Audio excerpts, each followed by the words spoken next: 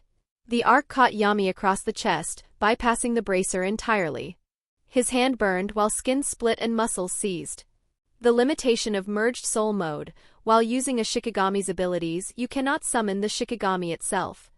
Had the divine dogs been physically present, they'd have torn Nu apart in the time it took Yami to recover, but they weren't here. Only their power was wrapped around Yami's body like a borrowed instinct. So he did what a dog would do. He grabbed Nu again with his bare hands. The owl discharged once more, and this time the arc hit the bracer. The wire caught it. The ground swallowed it. One opening. That was all he needed. Yami drove his claws through Nu's body and ripped. Copper feathers scattered like shrapnel. The mask cracked down the center. Cursed energy unraveled into dark threads that spiraled back into Yami's shadow, returning home. Silence. Yami stood in the wreckage, breathing hard, his burned hand still smoking. Nu was subjugated.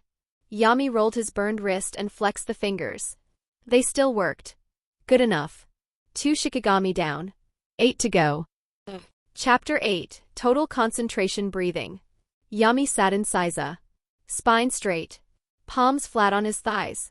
60 kilograms of tungsten nested in his shadow, dragging his pelvis into the floor like an anchor sewn into his skeleton. He didn't shift. He didn't adjust. He breathed. The human lung at 4 years old is roughly the size of a fist. The average tidal volume, the amount of air moved per breath, sits at approximately 6 milliliters per kilogram of body weight. For a child Yami's size, that meant each breath carried barely enough oxygen to sustain light movement, let alone what he was attempting. Yami had read 9 biology texts in 3 weeks. Respiratory mechanics, gas exchange efficiency, diaphragmatic pressure systems. He understood the machine before he tried to overclock it. The technique worked like this. Inhale through the belly, not the chest.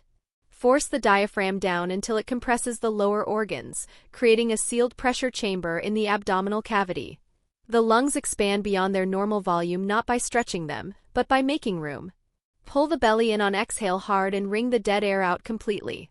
Maximized oxygen per cycle. Every breath doing the work of 3. But oxygen alone wasn't enough. Here was where Yami's ingenuity shined. He stopped treating cursed energy as armor and started treating it as fuel. Most sorcerers reinforce from the outside in. Cursed energy coats the skin, hardens the muscles, wraps the body like a second skeleton. Yami inverted it. He visualized the energy not as a shroud but as something soluble. Something that could dissolve into the bloodstream itself. The cursed energy latched onto the oxygen molecules in his lungs. Now the heart, his own heart, already pumping, already circulating, became the delivery system. Each beat drove oxygen saturated with cursed energy into his extremities. Not reinforcement applied externally. Reinforcement grown from within, carried by the body's own architecture. A jujutsu replication of total concentration breathing. The moment it activated, Yami's world caught fire. His chest swelled until his ribs creaked. The oxygen hit his bloodstream like molten iron, too much, too fast, every capillary burning with energy his 4-year-old frame was never built to carry. His vision whited out and his eyes rolled. Blood vessels burst in his sinuses and warmth trickled down his upper lip. 5 seconds. That was all he lasted before his body shut it down, and Yami slumped forward, blood dripping steadily from his nose onto the floorboards. He wiped his face with the back of his hand. Stared at the red. Smiled. The reason Yami could achieve this at all came down to a binding vow, and the reason he needed one revealed the technique's true cost. A 4-year-old brain does not have the processing bandwidth to simultaneously manage voluntary heartbeat regulation, controlled lung expansion past normal volume, cursed energy infusion at the molecular level, and 60 kilograms of tungsten resistance. These are 4 separate systems requiring 4 separate streams of conscious attention. Even most adult sorcerers couldn't maintain 2. So Yami made a trade. He would perform total concentration breathing at maximum shadow weight. He would control every variable manually: lungs, heart, cursed energy cycling, weight tolerance. And he would not use a single drop of cursed energy to dull the pain. He would bear full agony and complete awareness. In exchange, the technique's effects would engrave themselves onto his body. Not as a skill he activated, but as a physical adaptation, muscle memory written into the tissue itself through repeated, unmediated suffering. The binding vow didn't make the technique easier. It made the technique learnable by guaranteeing that every session of genuine pain purchased a permanent fraction of the result. He couldn't brute force the technique with raw cursed energy. He couldn't cheat the biological limits of a child's body. So he found the one currency Jujutsu always accepted. Sacrifice. Daily repetition under maximum duress. Compounding returns paid in blood and nerve damage. Given months, given years, the body that emerged from this process would be rebuilt entirely. Yami sat in the aftermath, calculating. The long-term projections alone were staggering. If the engraving deepened with each session, then by the time his body matured. Burp. The sound echoed off the training room walls. An embarrassed grin broke across Yami's face, blood still drying on his chin. Looks like I burned way too many calories. The Zenin estate dining hall fell into a stunned silence. Servants stood frozen mid-step, trays balanced on their palms, watching a 4-year-old systematically dismantle enough food to feed a grown man 3 times over. That's way too much. Is he part Max Elephant? As expected of the Zenin heir. Even his stomach is extraordinary. 10 bowls of rice. 6 bowls of tempura. 3 side dishes cleared to the last grain. Yami ate with the single-minded focus of someone refueling a furnace because that's exactly what he was doing. Total concentration breathing, even for 5 seconds under full tungsten load, had scorched through his caloric reserves like wildfire through dry grass. His metabolism wasn't requesting food. It was demanding repayment. Yami coughed on a bit of tempura batter. Paused. Picked the crumbs off the table and ate those too. This is way too good. He was so thoroughly engrossed in the act of eating that he failed to notice the small figure standing 6 feet to his left, reverence in his eyes like he just watched a special-grade curse get exorcised with chopsticks. He had blonde hair and brown eyes, his hands clasped formally in front of him. Stars practically radiating off the kid. Yami finished the last bowl, set it down, and patted his stomach with the deep satisfaction of a man who had just won a war. Then he turned his head. The boy flinched. Caught staring, a flush crept up his cheeks. He straightened immediately, spine rigid, chin tucked, and bowed with a precision that looked rehearsed in a mirror. Yami-sama. I am Zenin Naoya. Yami waved a hand lazily, no need for that. And then the name registered. His hand stopped mid-wave. Naoya? The boy nodded, head still bowed. Yami stared at him. Young face completely devoid of the smug, venomous arrogance he'd expected to see stamped across it like a birthmark. Who is this imposter? He shelved the thought. Whatever Naoya would become, right now he was just a small kid with stars in his eyes and a bow too stiff for his age. No need for the pleasantries, Yami said, and patted the spot beside him. You're my younger brother. Naoya sat formally. Back straight, knees together, hands placed on his thighs with geometric precision. The kind of posture beaten into a child by repetition and correction. Yami chuckled, slid a pastry and fork in front of him. Have some. The formality crumbled instantly. Naoya's eyes locked onto the pastry, saliva visibly pooling at the corner of his mouth, and he snatched the fork with the speed of a kid who'd forgotten he was supposed to be performing. Yes, big brother. They ate in comfortable silence for a moment. Yami let it breathe. Then, as casually as someone asking about the weather. So, Naoya, what are your thoughts on women? Naoya blinked, fork halfway to his mouth. Does big brother have a woman he likes? No. Just curious about your thoughts. Naoya set his fork down. His expression shifted, something practiced sliding into place behind his eyes, a mask he'd already learned to wear at this age. When he spoke, his voice carried the flat, matter-of-fact cadence of someone reciting something they believed the way they believed the sky was blue. Well, to be honest, whenever I look at them I cannot help but feel disgust at their inferiority. He paused, as if sharing a genuinely interesting piece of trivia. And did you know, big brother, some women can't even make sandwiches? They should just hang themselves and die. He was completely serious, completely straight-faced. A child delivering a death sentence over pastry crumbs with the conviction of absolute certainty. Yami's eyes narrowed. So it's already this deep. He studied Naoya's face. There was no hesitation, no cruelty for the sake of cruelty. The boy wasn't being provocative. He genuinely believed every syllable. This wasn't rebellion or posturing. This was doctrine. Ideology absorbed so thoroughly it had become reflex, fed to him by the same estate, the same elders, the same rot that had shaped every Zenin who came before. Left unchecked, this kid would calcify into something irreversible. Should I reform him? Yami weighed it against his schedule: training, breathing sessions, tungsten conditioning, curse technique development. His time was already carved to the bone. But if I don't? He made the call in under 2 seconds. Naoya. From now on I'll be teaching you personally. You train with me. Naoya looked up, surprised. But I already have an instructor. That guy has arthritis. Don't learn from him. As you say, big brother. Chapter 9, Banquet. The Zenin estate had been transformed into something unrecognizable. Yami stood at the edge of the central courtyard, watching servants swarm like ants before a storm, hanging silk banners, arranging floral displays with surgical precision, laying down fresh tatami mats that still smelled of woven rush. Lanterns had been strung along every walkway. Incense burned at intervals so exact it felt militaristic. Somewhere to his left, 2 women were debating the angle of a flower arrangement with the intensity of generals planning a siege. Is someone getting married? He looked left. A man was polishing a doorframe. He looked right.